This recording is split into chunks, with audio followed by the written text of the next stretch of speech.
Bismillahirrahmanirrahim. Dear students, we will discuss about the agrarian structure of Pakistan in 1950 and 1947. So the agrarian structure of Pakistan was based on settled areas and unsettled areas. Unsettled areas were Gilgit, Baltistan, KP and Balochistan. Proper tiers were properly implemented at that time. But in settled area, the landlords had a lot of land with them, and they were called zamindars, and tenants were working with them. And then the peasants, small owner operators were working also in that areas, but they were not having their own land. So this is the agrarian structure. You will understand about it.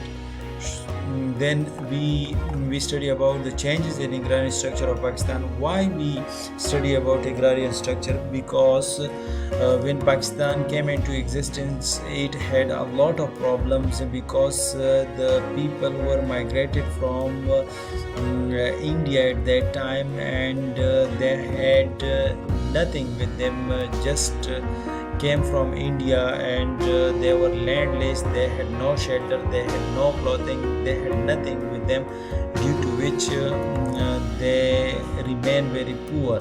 So the agrarian structure in Pakistan has undergone several changes since the late 1950s. So in order to provide employment opportunities and eradicate poverty, the agrarian structure played an important role in the development of our country. Some changes reflect the effect of various tenancy and land reforms. This is called various tenancy and land reforms. Land reforms are the reforms within the land for the poor people, in order to provide them a piece of land so that they will be able to cultivate their land and earn for themselves and for the community.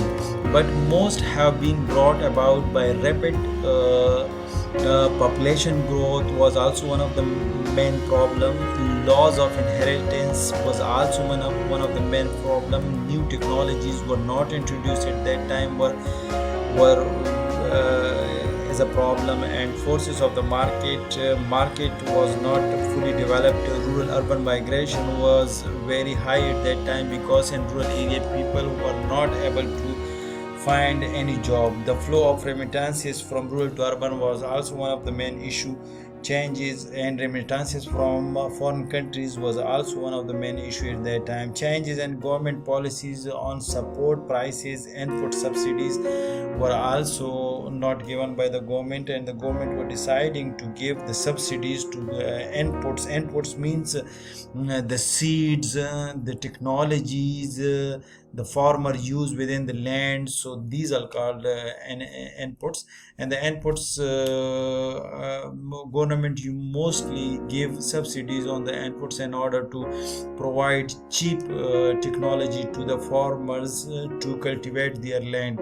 So the credit was also one of the main problems. Credit were not provided. Through these agriculture changes and agrarian reforms, these 8 points were decided, and the changes were brought in the agricultural development at that area.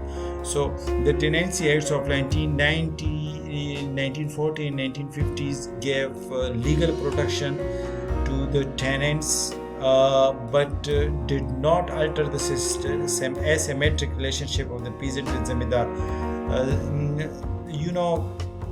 Between the farmer and the tenant and landlord, there is asymmetric relationship. Asymmetric relationship means that zamindar or landlord were not able to monitor their tenants, and these things were not provided by the government, how to monitor their landlord or how to resolve the dispute between zamindar and tenants. These reforms were given also one of the importance at that time, but it could not succeed the government. So land tenure system play an important role. So dear student, you have to just go through these land tenure systems and types of land tenure system, which is based on our agrarian structure. Land tenure system has large number of small farms. We have large number of small farms. We have small number of large estates. We have majority of absentee of landlord. Landlord never take participation in their lands when they have in thousands of hectares and land, and mostly landlord had a lot of land at that time. Types of land tenure system: quasi-feudal landlord tenants dominant in Sindh and Punjab. This is about the landlord who has dominant structure in Sindh and Punjab. There are a lot of Vadera and landlord system. Peasant system is in Punjab and WP. There are a lot of tenants and peasants. They are working. Land holding highly concentrated in Sindh. So land holding with highly concentrated in Sindh people, they have a lot of land holding with them. And farmers in Punjab and NWP own less than 50% of the total farm area. So farmers in Punjab has less than 50% of the total farm area with them, and mostly they work on sharecropping or in fixed cropping system. Then most of the land cultivated by sharecropping tenants. Again, I told you that there is the landlord has their own farm and land, so the landlord give it to the farmers, and the farmer has this land on 50-50 or 25 to 75% of the system. So they have the sharecropping pattern as well in these areas. So sharecropping tenants has occupy the tenants, and tenants at well means they have every right over here. Then we study about the land reform programs. So we will study about land reform, various land reform introduced since independence.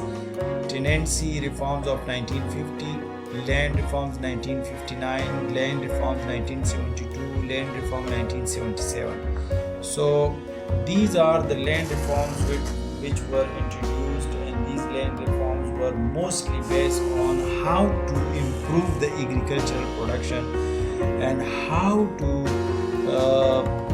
eradicate poverty from these rural areas through these land reforms.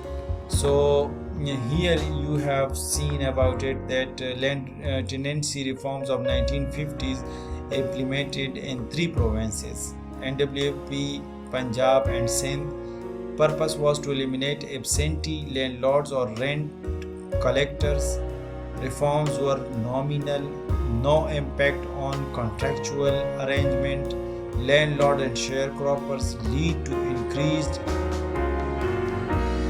enmity between landlords and tenants, sharecroppers.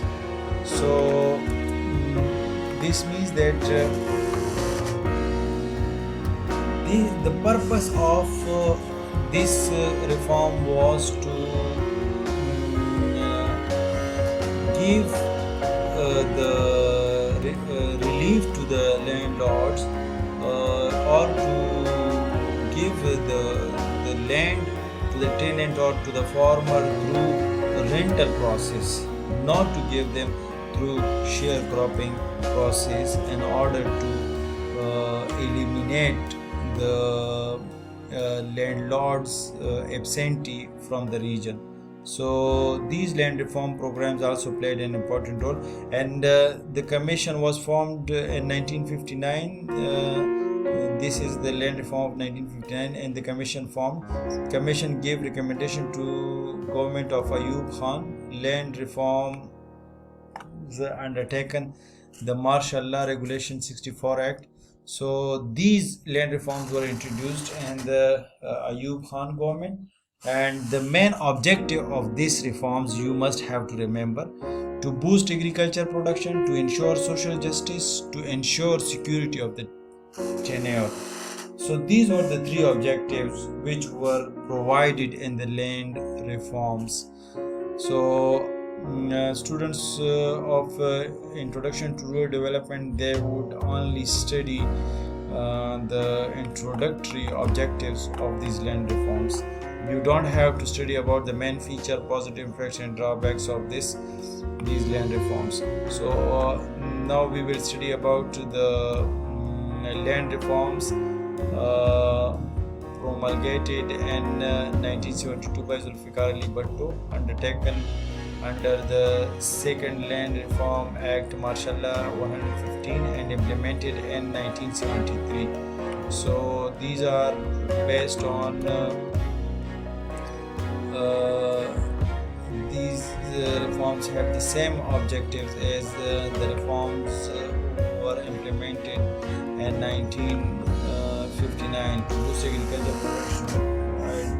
production to ensure social justice, to ensure security of the tenure.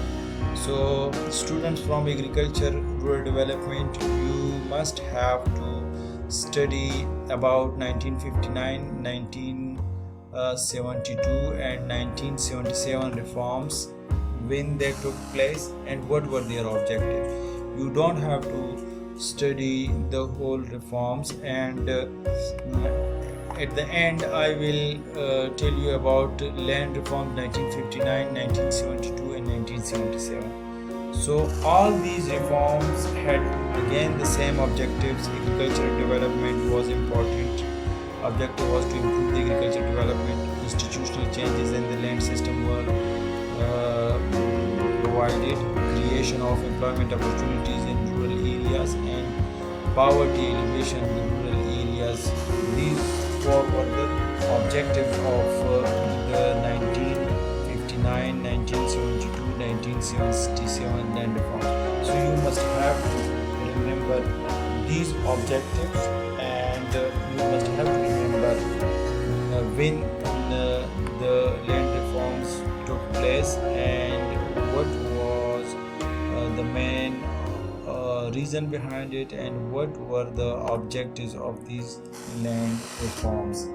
So I think it would be enough for you, and we will in next classes we will discuss about the assignments,